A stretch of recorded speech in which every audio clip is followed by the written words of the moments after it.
welcome to this ASN Kidney 360 podcast. I am Annabelle Boyer from France in Caen. Today, I'll be discussing our study published in Kidney 360 titled The Time-Dependent Effect of Assistance on Peritoneal Dialysis Duration, an Analysis of Data from the RDPLF.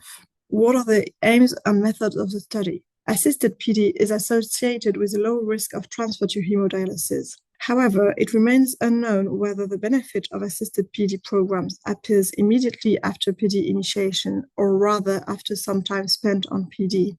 In our study, we aim to analyze the time-varying effect of assistance on the risk of PD cessation. This was a retrospective study using the data from the RDPLF of 15,675 incident patients on PD between 2002 and 2018, analyzing the association between assistance modality, so either nurse or family-assisted PD, on PD cessation by either death or transfer to hemodialysis. Because of non-proportional hazards, with a change in the effect of the assistance modality on the different outcomes appearing at 6 months after PD initiation, the associations between the assistance modality and the different outcomes were explored using time-dependent coefficient Koch regressions. This approach allows us to obtain the exposure of the mean hazard ratio and the hazard ratio for separate time periods that can be selected based on the graphical representation of the coefficient value over time. It allows us to report the change of the effect of the covariate on the outcome over time. What are the key findings of this study? Our work showed that patients treated with nurse and family-assisted PD had a greater risk of death and a lower risk of transfer to hemodialysis, which is consistent with the results of previous studies. However, the protective effect of assisted PD on the risk of transfer to hemodialysis, independent of the assistance modality, was not constant over time. It started between the first 6 to 12 months on PD. Notably, nurse assistance was protective against all causes of transfer to hemodialysis after the first 6 to 12 months of PD, but the association was stronger for transfer for inadequate dialysis, catheter-related problems, and infection. What are the limitations of this study? Our study has limitations. By nature, the observational design cannot lead to conclusions regarding causality. The retrospective nature of any registry study is associated with possible classification bias.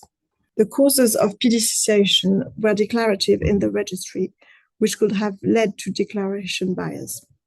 Residual confounders, such as the residual kidney function, membrane characteristics, and detailed information on PD prescription and educational programs, are optionally declared in the registry and thus not fully captured, even though these factors are known to impact technique survival. We lack the data regarding the possible change in assistance status.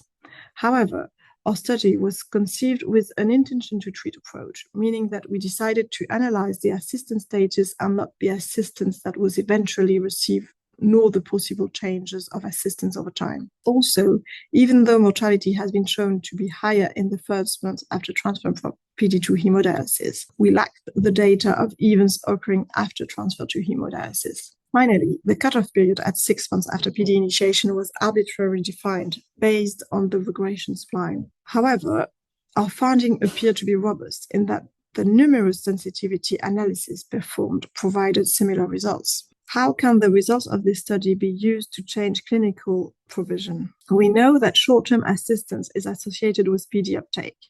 However, our results suggest that one should not expect to observe the positive impact of assisted PD programs on the PD duration immediately after PD initiation, but rather that assisted PD programs need to be sustainable for a long period of at least 6 months to observe their benefits. When implementing a national nurse-assisted PD program, it should thus be sustainable for at least 6 months.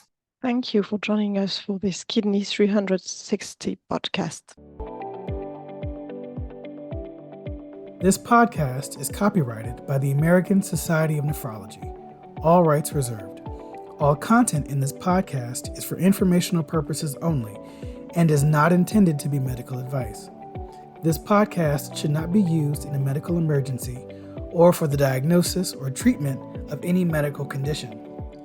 Please consult your doctor or other qualified healthcare professional if you have any questions about any medical condition or before taking any drug, changing your diet, or commencing or discontinuing any course of treatment. Thank you for listening to this podcast from the American Society of Nephrology.